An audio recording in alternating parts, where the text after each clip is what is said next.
Kansas City. How are you doing? Thank you very much to DJ Denise from the On the Run radio program. She helped me get started today. Just fielding our usual issues with the podcast. Let me get a little situated here. Okay. Nice to meet you. Thank you for your help as well. Yeah, forums. Yes. Forums are your friend. Okay. Thank you. Have a good one. What's good, Vancouver? This is your boy Kavawon. I am flying solo this evening on the Beyond the Lyrics podcast. I'm just trying to get some things going here. I'm going to send a link to some of my homies in the Bib Gang. That is a collective that I am a part of. Just a second here. Anyways, it's going to be a little more awkward than usual since it's only myself and we don't have K-Ski here. He is out on the Sunshine Coast right now on vacation, celebrating his anniversary with his wife, Kelly. So happy anniversary to the Frost clan. Yeah, we got a pretty good lineup of guests this evening. I'm going to be bringing in one of the battlers from the Set the Bar Battle Rap League here in Vancouver, Tobin. He's actually he's the cameraman as well on staff for Set the Bar. One of them. He shot the most recent event that I was fortunate enough to watch in person.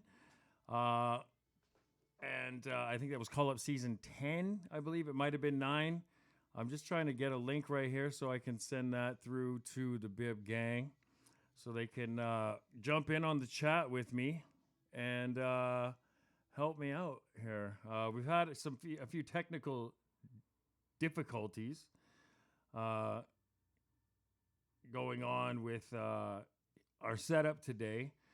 So I think we're going to need to get some updates downloaded on the equipment setup we have here. There we go. I've sent it through to the boys. I'm also going to try and pay attention to the chat a little more. It's something I don't do enough. Okay. There we go. I am going to try and pay attention to the chat if I get any interaction with the chat today. Normally, we don't really do that. It's not that we're too cool for that. It's really just we kind of get caught in the moment of the podcast and everything, talking to the guests. And, Ski comes very prepared. I'm not saying I don't, but my preparation is a little different. I'll kind of like, I'll look up the social media accounts of the guests we have, and I'll kind of assess things, and I'll kind of come up with my own questions. I don't really have like a checklist written down. I've been trying to get some cue cards together, so it looks a little bit more, has a little more of a professional aesthetic. Because, when you're watching like Joe Rogan or, even like hot ones, the host is always holding like a branded cue card that's got like the logo of the podcast. I actually had some made up. I had my girlfriend Kim make some up, and she made some up for me. I just I've been forgetting to bring them. We're always trying to add new tools to the podcast. We're always trying to like bring new things, and we're actually on the verge of starting a new era in the podcast. We're gonna be investing in some equipment, and we're gonna start doing some pop-up episodes on location. We have some really cool stuff lined up right now. However, like even though they are confirmed, I think it's a little early to announce it. So I kind of want to keep that under wraps for a little bit longer, but we are definitely going to have some very cool things coming up in the next few weeks. As for what me and Ski have going on right now outside of the podcast, I released an album last month on April 22nd. It was a continuation of a trilogy series that I had started back in 2016. That was the first installment, and it took 10 years for the second installment. However, that 10-year number is a little misleading because I have I've even for that first album that came out, that was about the fourth incarnation of that solo album that came out. And, there were three entire versions of an entire album that didn't end up getting released due to a number of things. When I was younger, I've been doing this for a long time, and I've been very, very young in the game. Now I'm an unk, but I was the nephew before when I started this shit, younger than everybody. And, when you're young, you don't always make the greatest decisions, especially, if you're a child that grew up in trauma and a lot of social isolation. There's a lot of room for bad choices to happen. So in my early on stage part of my career, I liked to dabble in vices. I was quite prolific with it, and I don't think that's a cool thing at all. But there is one of the reasons why one of those versions of that first solo album never came out was because I just didn't want to associate myself with that vibe anymore, and I was also at an early age. I was also not very, disciplined. You know what I mean? I had a lot of FOMO growing up, so I kind of wanted to experience and do everything. So it kind of made me do too much, as it were. And, I feel like I was finding myself a lot in between the years of 2005 and 2016 when that first album came out, and that was Destiny Waits for Nobody. I'm getting a little off topic here. I'm just trying to fill it out a bit since I don't have a co-host partner with me today. Let's see. I'm getting messages here. Since I don't actually have. Okay, I got my first guest here. Okay. Just one sec. I just got to go grab the door for my first guest here. I'll be right back. Hold up.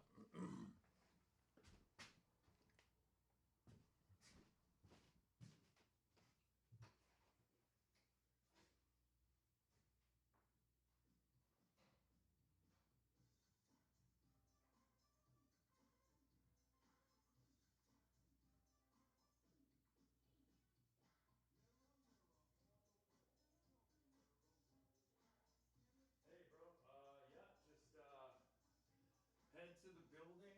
You'll see the big glass door garage. There's a black truck sitting right out in front right now. Um, I'm live right now on the show. Just come knock on the front window, the big glass door, you'll see it, and I'll come let you in.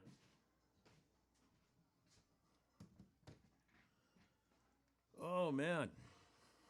So, one of my guests is just arriving, and another guest. I didn't really get a full chance to check out that message yet. Let me check that real quick.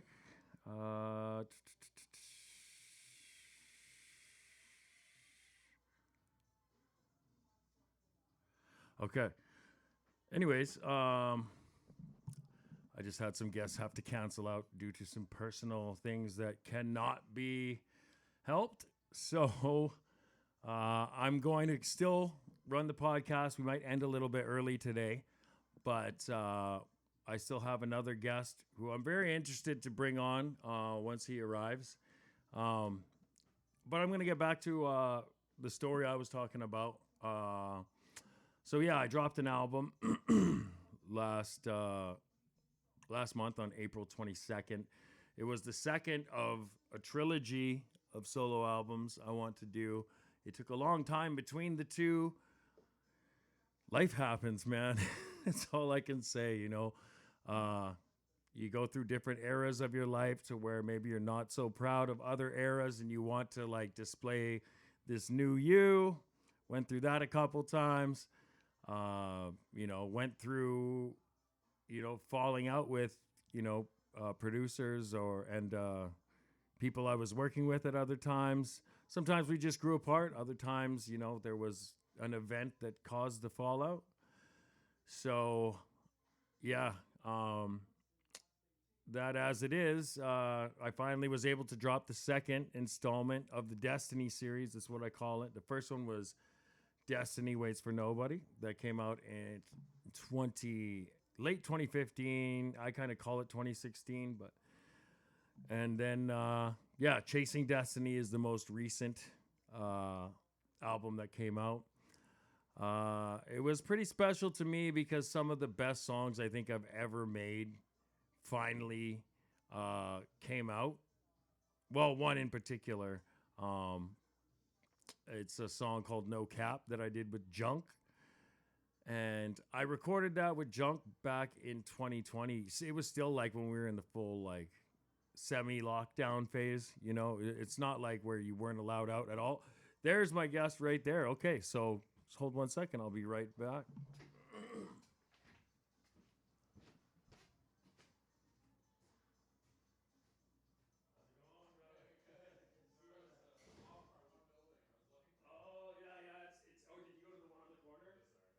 Yeah, that happened with me too before.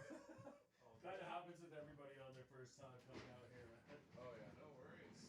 Okay, so here we go. This microphone. Well, I'll just finish like 10 minutes of like my intro, and then I'll introduce you, and then I'll have you here. Sit somewhere or like. You can just sit anywhere. You can sit there or in the back. It doesn't matter. Like we have guests sit in the shot and stuff. Okay, so I'm just gonna finish some announcements real quick.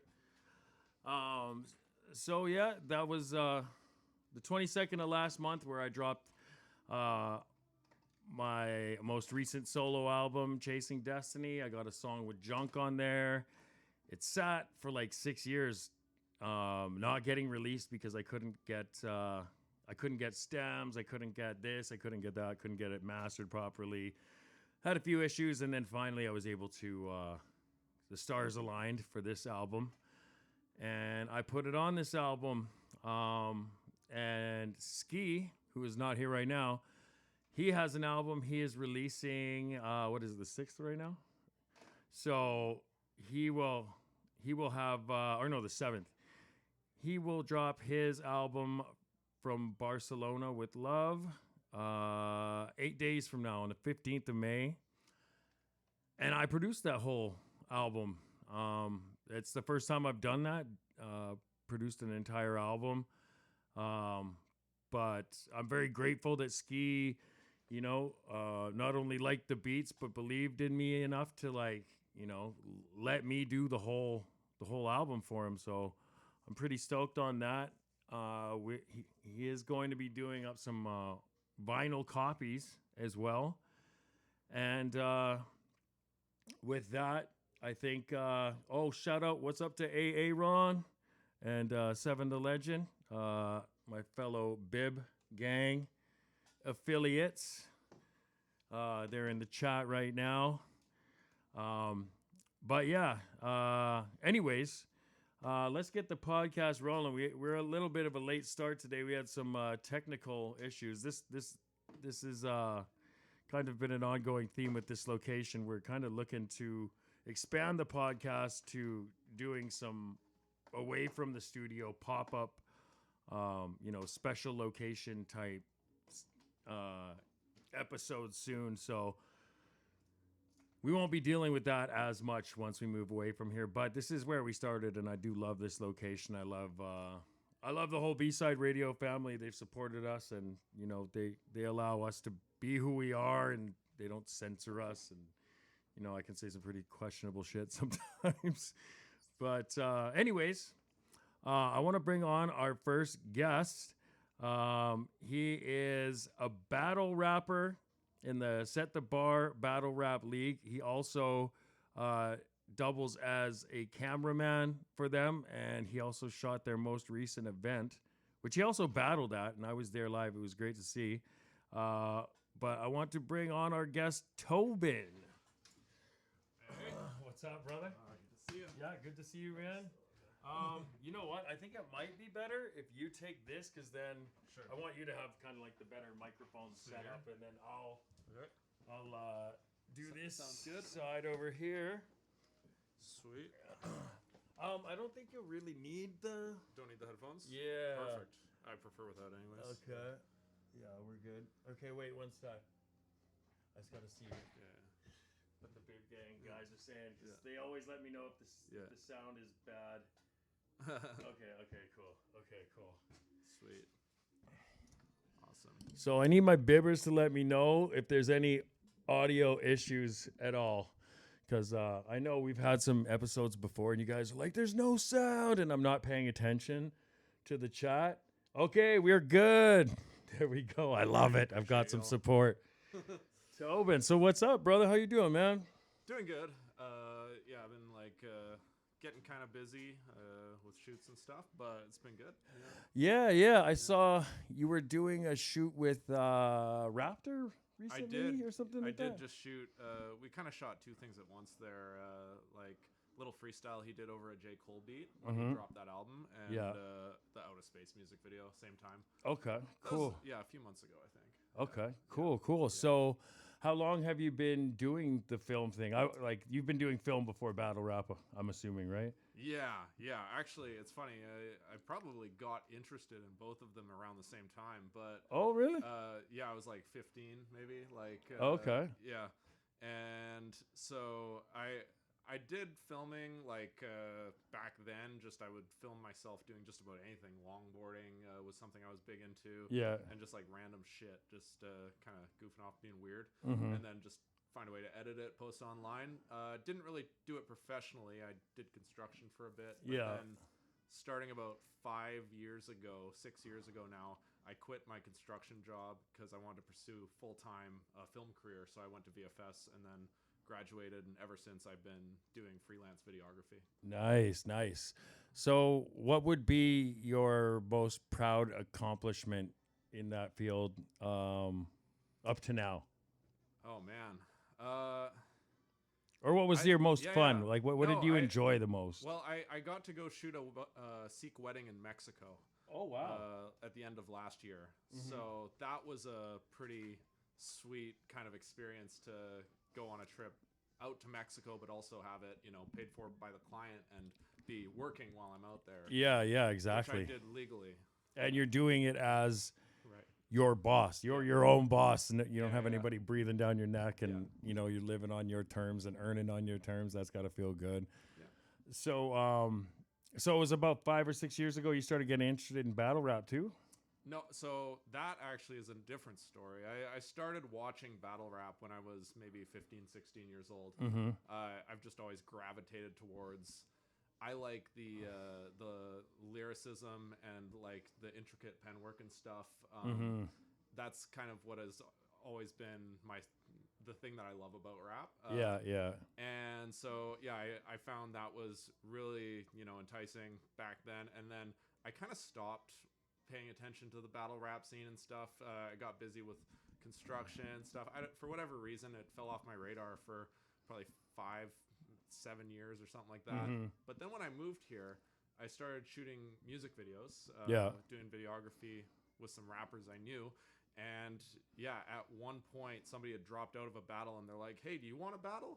Because they knew I rapped. Like, just kind of for fun, fucking around. I'm like, yeah, I'll give it a shot, and then I just loved it. So Yeah, definitely. So who were some of the battle rappers that kind of got you into it to start off with, like when you were watching? You know, it's interesting. I was actually thinking about that coming here, and it was less that I found myself moving towards specific battlers, but like specific battles really set the tone for me. So that was your film, Yeah. the film nerd out of like aspect of how you look at it is like, so it's the aesthetic of. Well, like, I think certain battlers have like high points within their own. Like Disaster versus Cannabis is like one of the ones I've rewatched so many times, just because I think that was Disaster really firing on all cylinders. Yeah, at that point. yeah. And then like I really liked watching ones like even I remember I think it was Roan versus Fresco. Oh, okay, yeah. Fresco had a really neat performance in that. Fresco does that actually. He kind of always surprises you, like you know. People judge the book by the cover, and then they find out the hard way when he starts barking on them and stuff like that. I kind of always like those battle rappers that are kind of like the unexpected. You know, you're not expecting this from that guy, kind of thing. You know what I mean? 100%. And then recently, I started watching because at the event that we were just at, actually, I had somebody's like, "Oh, you're like Anderson Burris doing the camera and the rapping," and I'm like, he was kind of somebody I'd seen like a clip or two of his, but I hadn't really watched him battle, and I started going down that rabbit hole. Yeah, and I watched him battle like a 7-year-old woman. I don't know if you've seen that one. I did. I seen her. So good. She's a real battle rapper too. Joy France. Yeah. I thought when I Put first her on saw your that, I thought radar. that was a joke at first. I was like, no. I was like, this isn't real. And then I looked, she has more battles. I was like, holy cow, this is. Yeah. She's she did, and I love that she went first because she actually did really good. And then so you're like, oh great, and you're kind of wondering. I think one of the top comments are like, man, what's Anderson gonna come with? Is it gonna be like jokes? Is he gonna just be kind of complimenting? No, he just went full ruthless. I'm tearing you apart. Like, take the plastic off of your furniture, put it in your face. Like, Yeah, you kind of have to. You know what I mean? Nobody's gonna respect you if you're in a battle rap. Yeah, it's event. what she wants too. She wants that. It's like I could see where it would be taken as disrespect to not, you know, give her, you know, the full effort kind of thing and stuff like that. Exactly. So as both a videographer and a battle rapper, would you say that being behind the lens does give you an advantage or a disadvantage? I would assume an advantage, but you know, I've never done it, so I wouldn't know. Yeah, you know what's interesting is not so much that the technical side of camera work gives any advantage, but when I went to film school, we had to learn how to. I was in for like directing and cine, but in directing they have you do acting as well because they want you to experience what it's like as an actor on the other side of the lens when you're doing film. Yeah. And a lot of the skills that you learn in acting translate over into rapping, specifically rap the battle. performance part. Yeah. And memory too. It's like I tell my one friend came to that event. He is an actor, and I'm like, it's kind of like you memorize a script, and once you have it off book and you have it fully in your head, you can play with it at that point, but you can't really play with it until it's off book. Yeah, right? exactly. So, Exactly. That's why I always got mad respect for the guys who will always rebuttal. You know, some guys will rebuttal when they're feeling it, you know, and then there's other guys, it's like a part of their, you know, like, for example, Sully. Sully is huge for that. Shout out to Sully, Bib Gang for life. But, you know, like he'll as soon as he starts his rounds, he'll address like what were the biggest haymakers for his opponent that what he just said to him. Yeah. And then he'll like basically put those fires out before he starts cooking in what he actually wrote. And like, I think it's actually cool to like remind people that even though a lot of this is written, there's still a lot of like, you don't have to just rely on the script. You know what I mean? And I think people respect it more when you're not cannabis pulling out the fucking notebook, right? That helps. Yeah. That was actually when you brought up cannabis and And Diz, it kind of I shuddered a little bit, man, because I watched a hero of mine fucking die on that day. Cannabis, I hadn't actually followed him much as a rapper prior to that. I mean, when that battle dropped, I was like 15. Yeah. So it prompted me to go listen to some Cannabis, and like, Yeah. I was like, holy shit! Like, Poet Laurent, is that what it is? Poets Laureate. Yeah. Poets Laureate. Yeah, and I don't know all the names of the tracks off the top of my head, but I just remember going through his discography and being like, this guy knows every word. Yeah. He's man. Before that battle, I think I'll get a lot of flack for this. I know the Bibbers are gonna get down my neck about this shit, but before that battle, man, I would have literally put Cannabis easily, no questions asked, put him in the top 5 rappers in the world, and like debatable number 1. I always thought he was better than Eminem, and then like Cannabis made me look like a jackass after that battle. You know what I mean? Because the whole Square Dance song Eminem had on him. Well, I was like, oh, Cannabis will kill him. Oh, he doesn't want the smoke, and then that happened, and I'm like, oh, we don't need to see it now. I mean, yeah, it's a big difference between battle rapping though and being in a studio and That's recording true. tracks. That's true. That was a big thing that got him, like the memory, having to have everything, and they do long rounds. So Diz specifically is known for long. Yeah, rounds, but at the same time, man, like I kind of look at it. Sure, you're a rapper, and like you don't do this, but man, like when you're Cannabis, who's basically the Diz of just regular hip hop before that happened. So yeah, just to and just like the level of the fall off. Like I watched a documentary the other day. It was about the fallout of that, and they were like, he's never been the same since then. And I was like thinking about it. I was like, he actually was never the same. Like his music was never looked at as the same. Yeah. People used to look at him as he's a monster, and he had mad respect in the room as soon as he stepped in, and like all of that vanished, man. And it was all off of one poorly prepped battle. Yeah, I think it was like a big opportunity.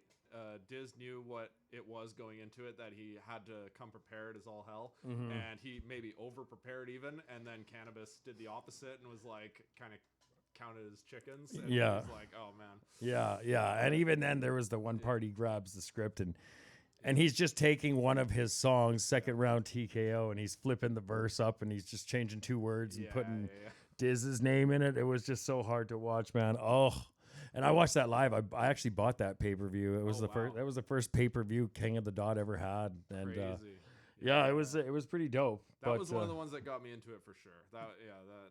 That event was pretty good. I remember Daylight against Rich Dollars. Yeah, he spazzed out. I remember Password spazzed out on someone else too. That was a pretty iconic event. I kind of think it took battle rap to another level. After that point, and then I don't know if it's really hit a peak since then. I guess maybe the first Forever Pat Stay event would be comparable to that Vendetta. I don't know if there's anything like matches like those two. I mean, when he battled like Arcane, I felt like that was pretty big. At least maybe it was to me. I forget. Was that when he handed out all the sheets of paper and stuff? Diz did that. I'm talking about, when Pat stayed. Oh, that was Arcane. So I guess that you are Kane. Hard name. Oh, dude. Yeah. So that one, to me, I felt like it was like, that was another kind of peak of battle rap for KOTD at least. Yeah.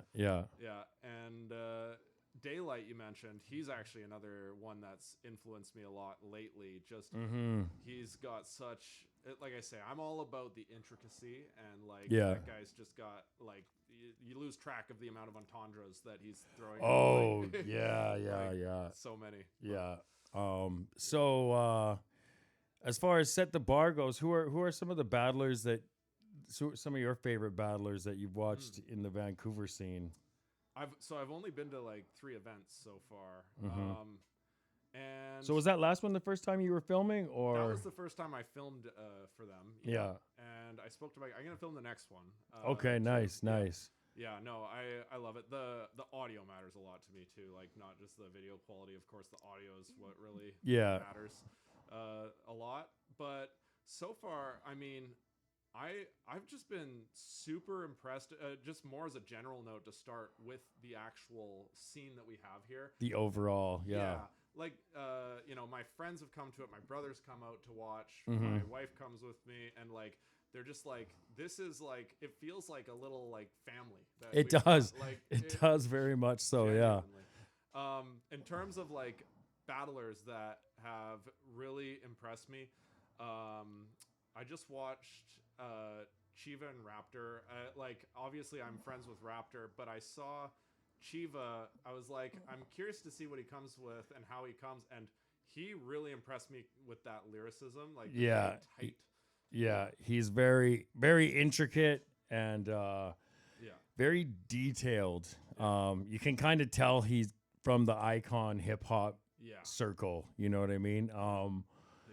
Because there's like the guys that rap, that make music that happen to battle rap.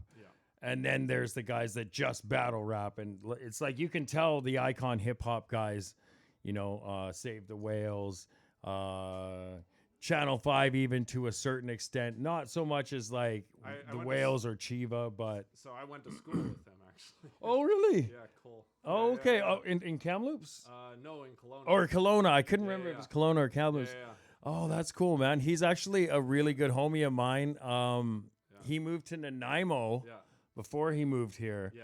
And we had our own little similar to icon hip hop. It was called Cyphomatic. Shout out to the Nanaimo Namrock Cyphomatic homies one time.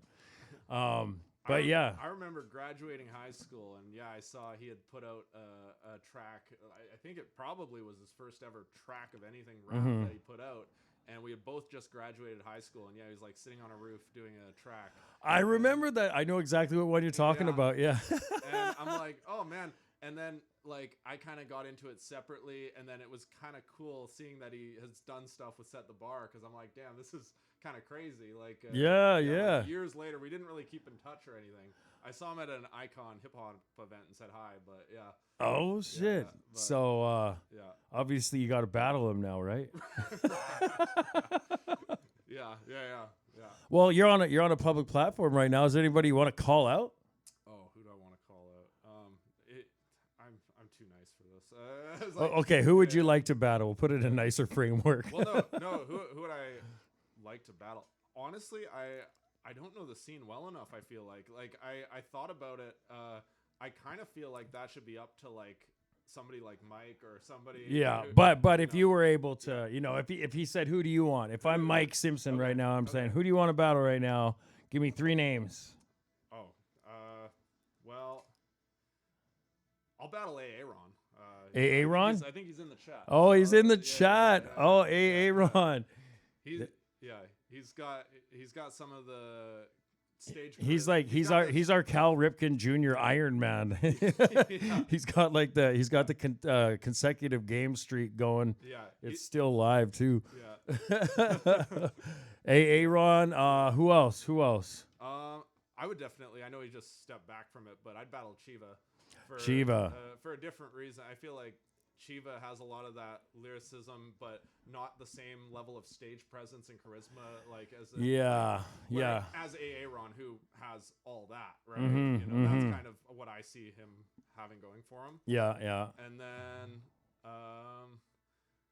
I don't know, maybe somebody like Billy Shakes. Billy Shakes. I love his energy. Okay. He's got like very chaotic energy, which I like. Yeah.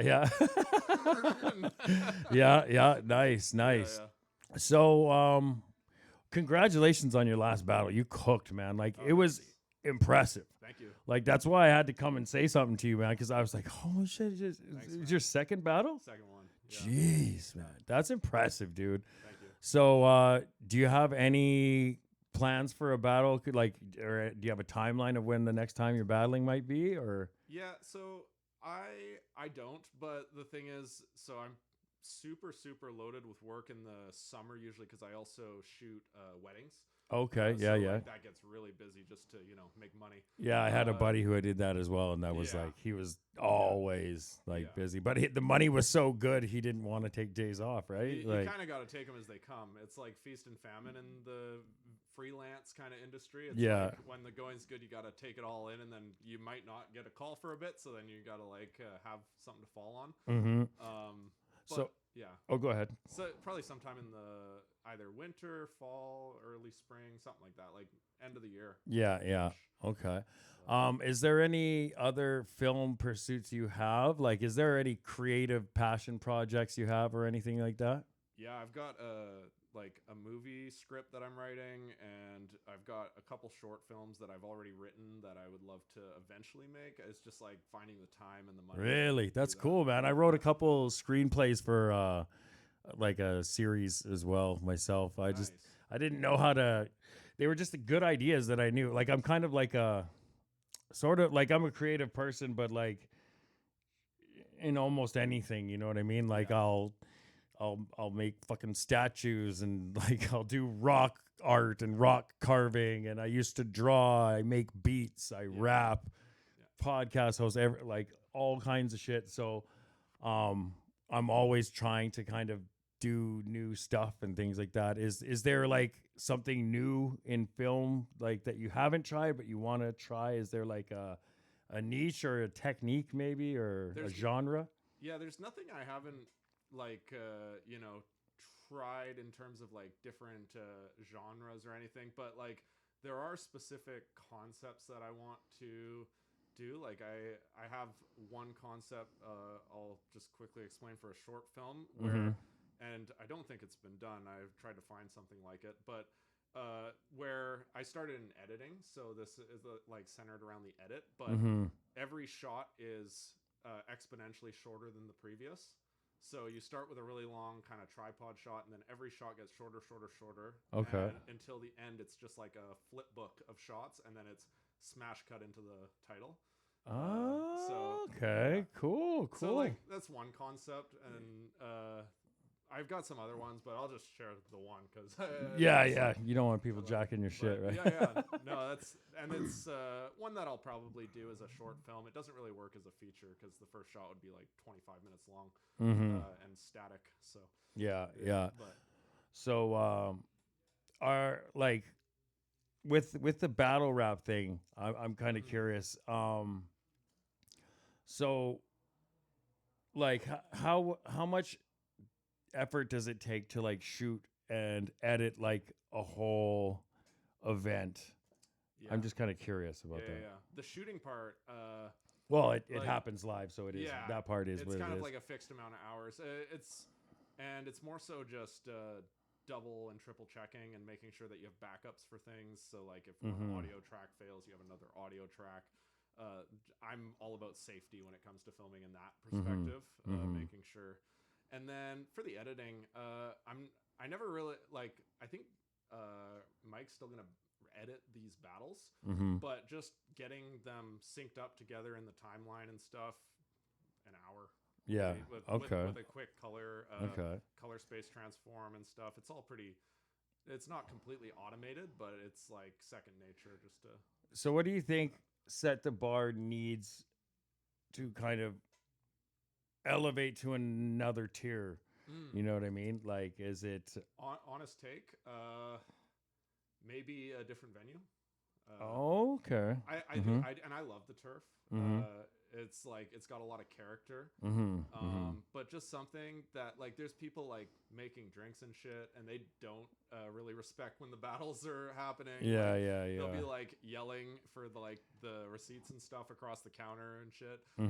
So like something that feels a little more dedicated to the space of like this is battle rap we're about to do. Yeah.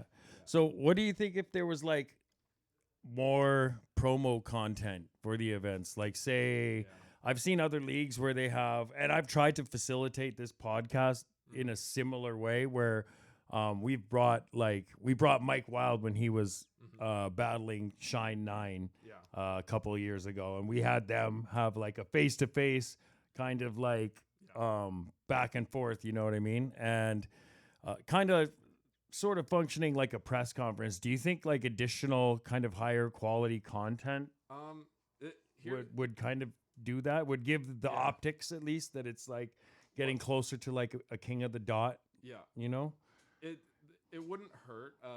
Like, you know, it's funny. This is like most of my bread and butter. What I do for a living is like creating content for businesses and brands. When I'm not shooting weddings, it's like branded content. Having a really strong brand is really important. So creating content around this strong brand, but also honestly, I think for Set the Bar, the best thing you could do.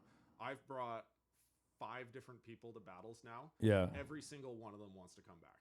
Yeah. Every single one of them wants to be at the next one. Like, so just, I think it's kind of on the battler. Mm-hmm. If you're a battler and you've got friends, like, why are you doing it? If you're not going to bring people to come watch you do it. Yeah. So, you know, like, bring some people out and they're going to love the environment. They're going to, like you say, that family atmosphere. They're going to feel that and people will just naturally want to come back.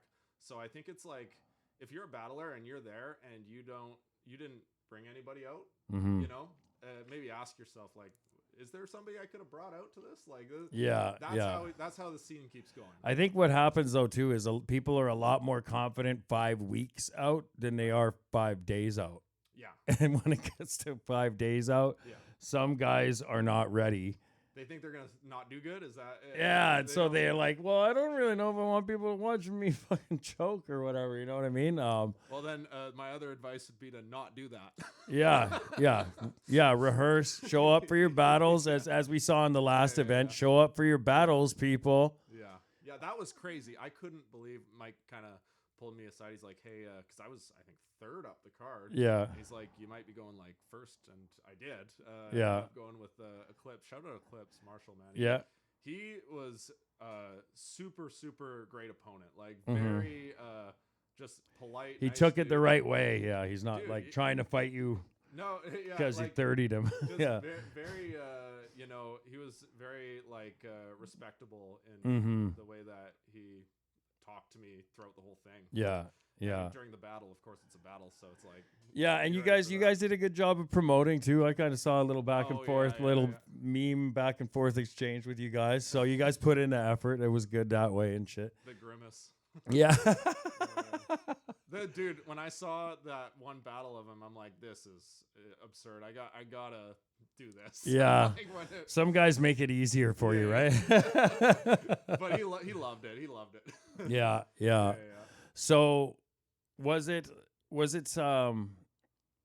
something like when you were watching the event and when you were were you like, okay, I think I'm gonna do this more often? Like, did you kind of think like, I want to be the were you a temporary fill-in for that, or are you the new camera person for Set the Bar? Good question. Yeah, I mean, he asked me to do the next one. Okay. I don't know. Yeah, like I said, like for me, it's more like, are you on the team, or are you just kind of independent contractor kind of thing? Oh, I never got a formal thing about being on the team. Oh, okay. No, I'm just asking out of my own curiosity as an outside observer. I mean, I feel like I'm on the team, so for what that's worth. Yeah. Cool. Yeah, but so are there okay? Well, I'm just gonna get it out of the way. Me and Ski are thinking about shooting a hip hop documentary about Vancouver hip hop, and I love that. So you'd be down to do something like that. I was going to talk to you about it after the podcast, but I was thinking, well, this is kind of relevant. Let's just bring it up right now. Dude, it would be so cool to go deep on the scene here and the culture. That I would love to be involved. So yeah. Okay, cool. So you've done documentary stuff before, or? In film school, I played around with it a little bit, like short documentaries and stuff. Okay, cool. One of the guys I work very, very closely with, he specializes in documentaries. He's actually interviewed like Obama. Wow! Like crazy Nash documentary he did. But yeah, so I'm familiar with documentary work and like how to set up interviews and all that sort of stuff. So, nice, cool, man. Yeah, we'll have to talk about that afterwards or something like that. I think this city needs something like that. You know what I mean? Like, I feel like all the pieces are in this city Yeah. for it to be the West Coast equivalent to Toronto. Obviously, we're a little smaller in scale, but as far as creativity goes and the passion of all the artists, Yeah. you know, I think that we just need more things like that. We need some Vancouver hip hop documentaries. We need movements like the Icon hip hop movement to continue to grow and continue to get bigger. I and agree. I love what they do on Granville there, man. And seeing that stuff pop up in my feed, like that is the type of thing I think Set the Bar could be participating in some way, trying to find ways to, yeah. I've always tried to get Mike to see if he could set up a Set the Bar roster versus an Icon roster for an event. But according to what Mike says, I think it's been hard to kind of get the Icon guys to commit. Yeah, so they're like busy. They've got a lot of things going on.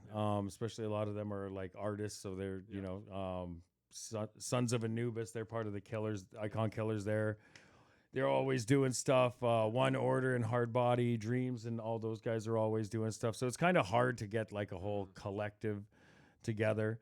But that's kind of what we were thinking with the documentary. At first, it was going to be a movie. Yeah. But then there's just so much history in this city. There's more history in this city than you would actually know. Like, you'd be surprised how far it goes back with this city and hip hop. Yeah. I so want to mention something right now, but I'm saving it for the documentary. Yeah. But so what was I going to say? It was something about battle rap. Set the Bar, Icon. I can't remember. Well, I just tail ending off of Set the Bar, potentially trying to collab with Icon. One thing I've been to their events too. Mm-hmm. And I said this in a Facebook post recently, is like, I would love to see Set the Bar try some stuff on the beat. Yeah. Like, what King of the Dot is doing right now. Yeah, with Beatdown, that, I mean, I watched Frack and T-Top, and the entertainment value there is, like, insane. Like, just, it's very, very cool to be at a rap battle event as, like, a participant when you're there in person. Yeah. But when you watch it back online, it's not that, like, as a battler, I love it. And as somebody who's always loved it, I love it. And I can show people and they think it's cool. But it's not the same as when you show somebody like a battle on YouTube that's on the beat. People just, like, they're energized. I feel like differently when I show people those type of battles. They're, like, more inclined to actually have the patience to sit and watch it. It's like, I know what you mean. If they're not the people that are used to the current format of battle rap. Yeah, because a lot of muggles out there, they think when they think rap battle, they're thinking 8 Mile. They're like, where's the beats? Where's the beats and stuff? And nothing wrong with it. It's just that, like, it's a totally different format. And I think it comes with there's pros and cons to each. I think being there in person with acapella, like no beat, it's like, you feel like a lot of energy in the room, you know, whereas like when you're on the beat, it's like you can hide a little bit. There's still energy there, but like it's more of a rhythmic kind of like bouncy energy, not so much like oh shit moments, right? There's no running it back and shit like that. Yeah, for sure. Actually, I'll get you to do me a favor right here. Maybe just check out the comment section. I noticed the Bibbers. Talk more into the mic. The Bibbers. Like the Bibbers are live. I got to see what they're saying. Yeah. I promised them I'd pay attention to the chat this time. Okay, here we go. What are we saying, boys? What are we saying? Respect to the performers and pay to watch. I think the only reason they use it is because they wondered the same thing as the turf. Tobin, talk more into the mic, please. Oh. Don't think they're reading the chat. Okay, wait. Okay. Yeah. Okay. Hopefully I'm louder here. Hi. There we go. And shout out to Sully as well for bodying his battle on iBattle this evening. Nice. Bibbers is another win for the good guys. But so what are your goals in the next year or so? let's say? Battling, film, everything. Let's. Okay. Like definitely to just keep growing the Tobin Media kind of brand, and I want to collaborate with new different artists too. And I still want to keep working with. I've got a few people like artists in the scene here that are repeat kind of clients that I've worked with on a few different videos and stuff. Raptor Lazarus is a buddy of mine. Lazarus, I've heard that him. name before. He's coming out with a project. He sent it to me. It is really good. Like Nice. really good. And then Pharaoh Zen is another guy. Mista Technique. He's like Abbotsford. Okay, he's the 2 Watches guy, right? I think so. Okay, yeah. I only yeah. did one thing with him. It was like a studio shoot where he did like a remix of a a Key Glock song. Oh, okay. Yeah. Okay, yeah. I think I know what you're talking about. Yeah. Yeah. But I want to just, work with more people and really kind of hone the skill of like music videos and not even just necessarily music videos, but like content for people like artists in this scene, like Raptor and I doing that freestyle in the parking lot. And it was literally a tripod shot, and we just did something kind of fun with the lyrics. There's like some long shadows coming off the lyrics. Just creating little bits of content like that. I actually watched a little clip of how you were showing how you made that and how you used. That was a different. So that was a different one that we filmed. That was Out of Space, the AI stuff. Yeah. Which some people get controversial on the AI stuff. I think you should. Like, I was using AI referencing my own stuff, so it's like AI is really good and really bad at a lot of things, I find. It's really good at recreating an image when it has a really solid reference point. Yeah. I think a lot of people understandably get mad when that reference point is not your own work.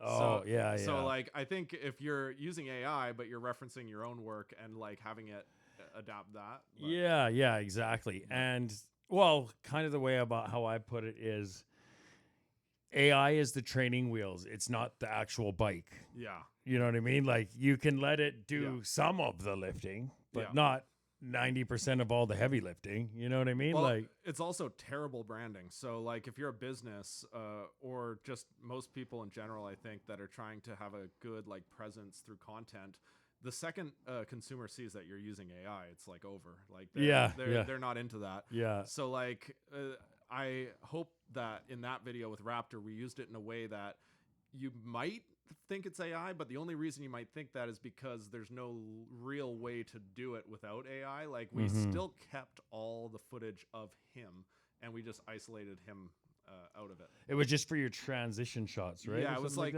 to make some weird kind of transitions that were plausibly not possible if you didn't use it. Yeah. Like, for little things like that, it's like a little. It was a gimmick a little bit. It's a spice that you're adding to a dish. It's not the whole dish. Yeah. You know what I mean? Yeah, it's like helping pull off a gimmick. It's pyro for a wrestler. It's part of the entrance, not the whole match. Yeah, and I don't think it's necessary on everything either. It's just like one of those things where a lot of people are looking at it as a tool right now of how can I be more efficient and cut time, and at the same time, in that same breath, they're cutting the quality of their stuff. Whereas I want to see, like, how can I reallocate that efficiency to making something that's just better. Yeah. Yeah. It's well, really all it is it's meant to save time. Yeah. You know what I mean? It's to cut hours off of your workload without taking on your entire workload for you. And there's a fine line, and you just got to know how to tote that. I use a little bit of AI, like, for example, when I make beats, I will make beats and then I'll like throw my beat into Suno, and I'll just get, I'll put prompts that sound like, somebody I like if I make a beat and it reminds me of J. Cole, right, then I will put prompts. I'll tell Suno to put a lyricist over the beat I made, and I'll put all the prompts that kind of sound like J. Cole, and then I'll hear it, and then because I don't know if other producers are like this, but I was a rapper first, and then I became a producer. Yeah. So for me, like when I hear a beat, it's like it almost isn't like official till I hear what it sounds like with somebody rapping on it. Like a beat can sound dope to me, Yeah. and then someone raps on it and it sounds way different. You know what I mean? I know what you're saying, and conceptualizing is a really key thing where AI is going to be really good. Yeah. A lot of people, unfortunately, in film, they're losing their jobs as like concept artists for Disney and stuff like that. But that's because those things, from a brand perspective, nobody's ever going to take that in. It's just like internal stuff for the company. To, like you say, conceptualize and see what looks good, what doesn't. I think AI is actually really good for stuff like that. Yeah, it's good for doing all of your rough drafting behind the scenes before you launch Yeah. whatever you're launching. You know what I mean? And like how I was saying with the Suno, well, when I hear it, like it create a J. Cole verse that goes over my beat, that's when I can be like, okay, cool, this does sound legit. Because until I hear somebody rap over it, that's not my own voice, because I can rap on my shit. It's just going to sound like my song to me. You know what I mean? Like, I almost need to take myself out of the equation. You know what I mean? Right. Because then I take my biases and all that out, and I just like, so I'll kind of use that to test out if I think my beat is ready enough to be released or sold to another artist or something like that. I'd say that's a really good use case. Yeah. Anything Yeah, where and I don't release that because I rap myself, you know, so I don't need that help. But I need a voice that's not mine that's gonna sound capable. It's not like you'd over my beat. It's not like you'd release a track of like, I don't know, Snoop Dogg and Tupac. Yeah. that I bought from Anno Domini. Yeah. And then fronted like I did the whole song with them. Yeah. So I was gonna ask. There's one more question. I asked. Okay, so what is the next year? So what is your 3-year goal from now? Like, do you have a 3-year goal? So eventually, the wife and I want to move back to the Okanagan. That's where I grew up, is in Kelowna. And we love it in the Okanagan. I'll still come back here. But I know there's a bit of a scene out there a little bit. I don't know that well how like the scene looks out there. Yeah. I want to make sure that it looks really good out there. I want to be helping as much as possible. One of the pioneers helping. If it means camera work, and like, maybe do something. Is there a league out in Kelowna? Big Valley Battles, BVB. Okay. My homie Seven the Legend just battled out there. 30 Rock, Dr. Grimm. Nice. Rest in peace. So yeah, like he didn't die. I just saying. Yeah. But there's that league out there. I don't know if there's more. Bibbers, let us know what's going on in Kelowna with battle rap. Yeah. Just Big Valley Battles, and that's it. I think that's it. Yeah. What are the Bibbers saying right now? They just said, I don't know, Okanagan hip hop ? Yeah. Well, but the thing is you're over here now, so this is a good training ground to sharpen your teeth. Oh yeah. And then when you go back to Kelowna, you'll be a killer, ready to just like jump to the front of the line there. Hopefully. Yeah, I believe in you. I believe it. Oh, thank you. Thanks. Yeah, I can't wait for the next one. I mean, it'll be good. Yeah, for sure. So, I was gonna ask if you're battling on the next event, but I remember you're shooting it. And you're not battling till later on in the year. Who do you see me battling? That would be like a good matchup for me right now. A good matchup for you right now. Well, I thought about it when I said it earlier. I think it would be pretty good. I think it would be swinging up for you, but I don't think that's like a bad thing. Like I think swinging up, everybody has to get to that point. That's how you move to a tier. But I think you and Channel 5. Oh, yeah. For sure. That would be an interesting one because we have like literal history where we know each other for all of high school. But so you could make up all these fake personals about him back in Kelowna. I'm just gonna lie through my teeth. Yeah, there you go. Time. There you go. Yeah. And I'll just stand in the background and be like, it's true. It's true. Dude, I was like a total nerd in high school too. So he has a lot of material to work with. I was like the biggest loser on the fucking planet. So there you go, Cole. Yeah. Grab your yearbook, bro. Yeah. Oh yeah. Yeah. Cool. Well, yeah, I think you versus Channel 5 would be good. Let me see who else. Who do I really like to watch? I'm trying to I think you versus let me think. I think Seven the Legend would be a good but I'm gonna come off biased because that's another Bib Gang member. Yeah. But he's really good, and he just had a killer first battle. Nice. And it was his first one. it was his first one. Wow. But he's a rapper. He's been rapping for a yeah. long time. I produced and done some tracks with him like a few years ago and shit. So Yeah. when a rapper's coming into this, I kind of look at it as you can't look at a guy as like a rookie. No, in most cases. No. Some it's a little different. Yeah. But like even Raptor, he Oh, I hit the ground running as soon as he started doing this because he already knew how to rap. So he's got cadence. He's naturally wired for those kind of things. And I loved when, I saw he was going to go against Chiva, and then in the Facebook, there was like predictions on the battle, and people were like, sorry, Raptor, you're going to give it like a 3-0 Chiva and stuff like that. I'm like, man, I know Raptor quite well. And like, I feel like they might be underestimating his abilities here. And like that first round, I mean, the second and third, I kind of think were I forget which one Chiva clinched. I think it was the third, and then the second was kind of debatable. Yeah. But they each clinched a round, and then there was like debate on the third, and I'm like, that's what I love to see. That's a good battle rap. Yeah, because I think Chiva had a choke in there too somewhere, didn't he? I don't like enough of one that like I feel like I clocked it because I remember there was a point where I'm like, oh shit. Maybe I can't remember that specifically. What I definitely remember was like him going first. I think was almost because I think he chose to go first. It was almost like a poor decision because he came with his normal level kind of like Chiva. He comes with a persona that's very level. Yeah. And Raptor came with a lot loud of and range, energetic. a lot of range, right? And so if Chiva had seen Raptors first, I think it may have gone differently where he could have adjusted his performance for his first. But I don't know. Yeah. Yeah.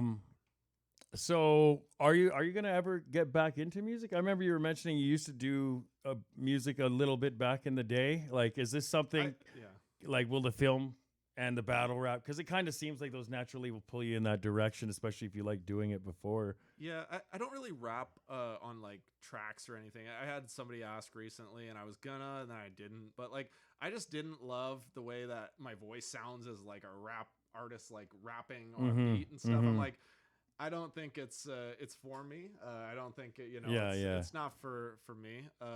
But and I did actually play with making beats and stuff growing up and stuff. But I think that helped me to the extent that I use it in video editing now for like audio, just understanding how that works. Yeah. Actually, I have done some editing on music videos on what was it called? First Cut or Final Cut.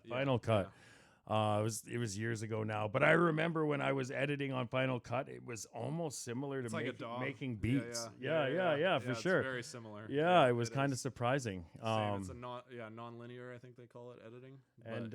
And I use Studio One to make beats now, but that is also, I guess, a video editing program. Do you use it? It is. I don't use it, but I think it is. You're right. Oh, okay. Yeah.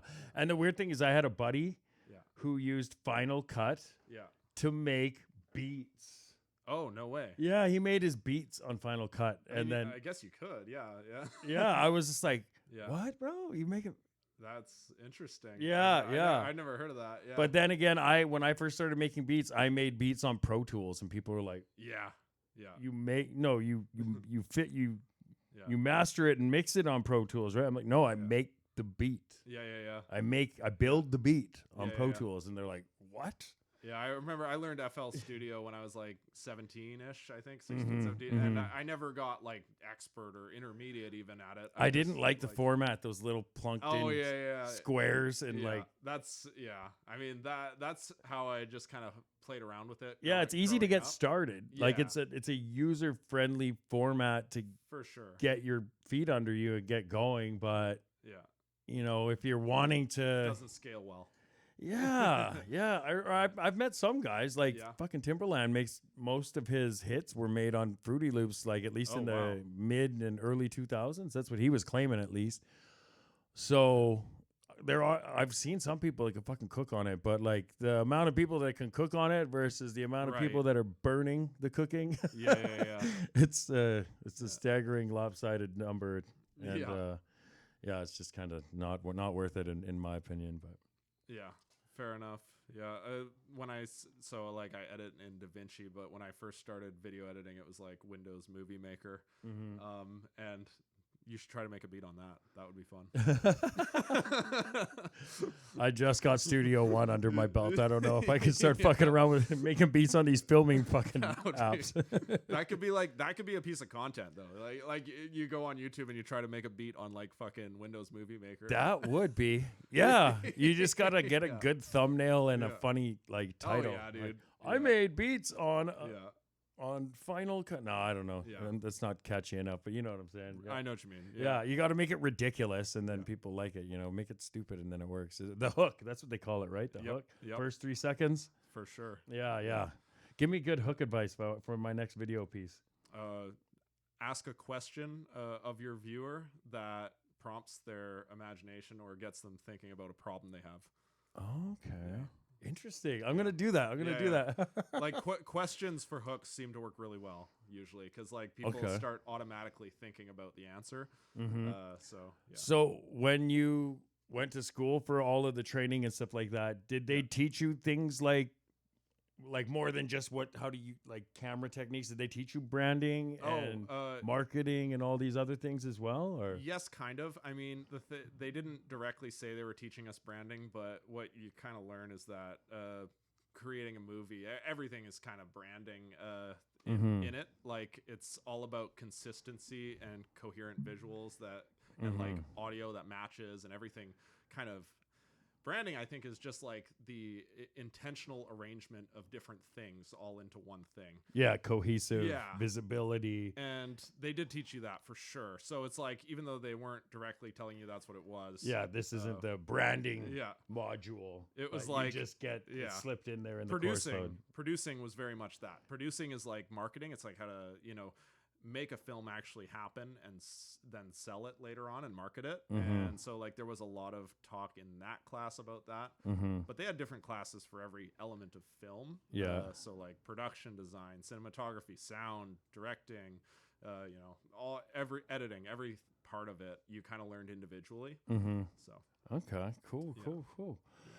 Well, I think we're gonna get ready to wrap up. Our other guests weren't able to show up, so I think we can just wrap up early. But is there anybody you want to shout out? Anything you want to say at all? I'm gonna give you 5 minutes to say whatever the hell you want right now.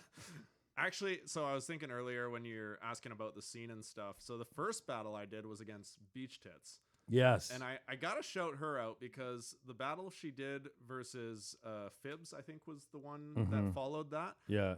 I noticed that I felt like that was like the best performance I'd seen out of her was her versus Fibs. I want to say that was really good.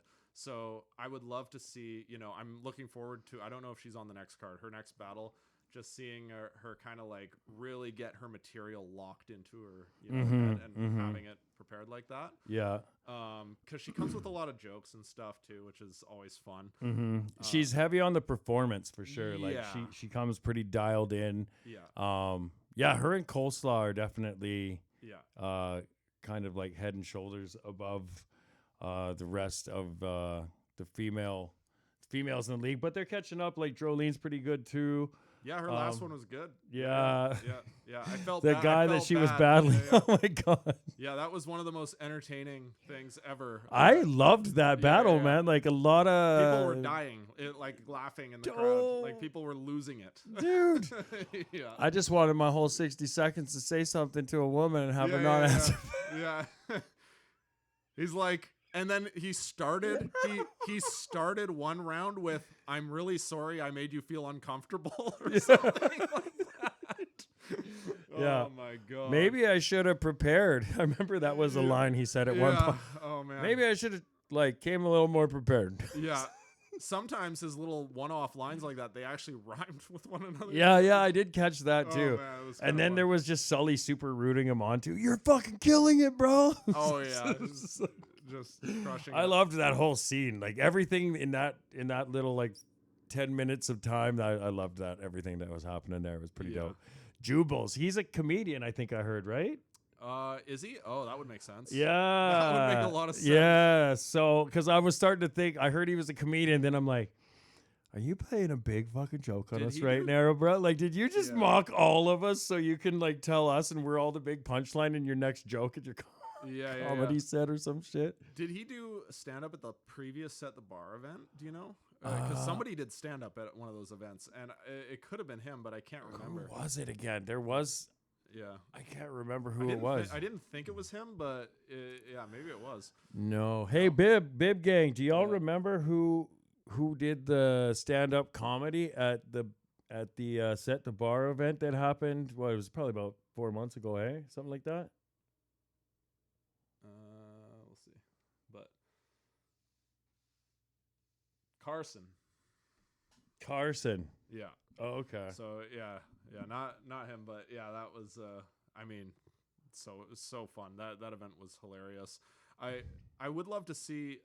So they did that comedy at that one event. Yeah. Like, I think more of that would be really cool in the scene. Is like, you don't have to go crazy with it, but just mixing in little things like comedy, mixing, if you're going to do on the beat battles, it doesn't have to be a whole night of that. Even if you just have like one, a little mix. Yeah. If they, like a variety show, you know what I yeah. mean? Like 3 on beat battles, 3 or 4 a cappella battles, Yeah. and like a 20-minute, 3 comedians come up and do Maybe a set. people break dance. I don't fucking Something know. like that. But like, yeah. Like that would like- actually be pretty crazy. Like an Icon Yeah. meets Set the Bar Yeah. mashup Yeah. duo event. Yeah. That would be pretty nuts, actually. Yeah. So that would be pretty cool. I mean, I'm excited to see how the scene grows out here, be a part of it. And then, like I say, eventually, years down the road, I'll move back to the Okanagan, but I'll still come back here to battle, I'm sure. Mm-hmm. And just, try to see what we can make happen out there too. Nice. Well, I like what you're doing out here to start off with. Thank you. And including the battling, bro. Like, I can't stress enough, man. You were fucking impressive. Like, the rest of us, like the Bib Gang guys, we were talking about it too, man. We're like, Tobin fucking cooked today, man. Thank you. Hell yeah, bro. So, yeah, look forward to seeing you at the next event. I'll be there. Yeah. The homie. Well, actually, I'm not gonna announce anything yet because Mike hasn't announced anything yet. Fair enough. There's some big things coming. Yeah. And yeah, Bib Gang is a heel faction. Never forget this. Hell yeah. Okay, Sounds well, Vancouver, due to unforeseen circumstances, I am going to cut this episode early. I'm here with the homie Tobin. Yo. We chopped it up about battle rap, film, and all of that good shit. And yeah, Thanks I'm for gonna having me. I'm going to see you next month. And yeah, y'all just stay beautiful. Keep supporting local artists and local music. We love y'all. Peace. Bib Gang.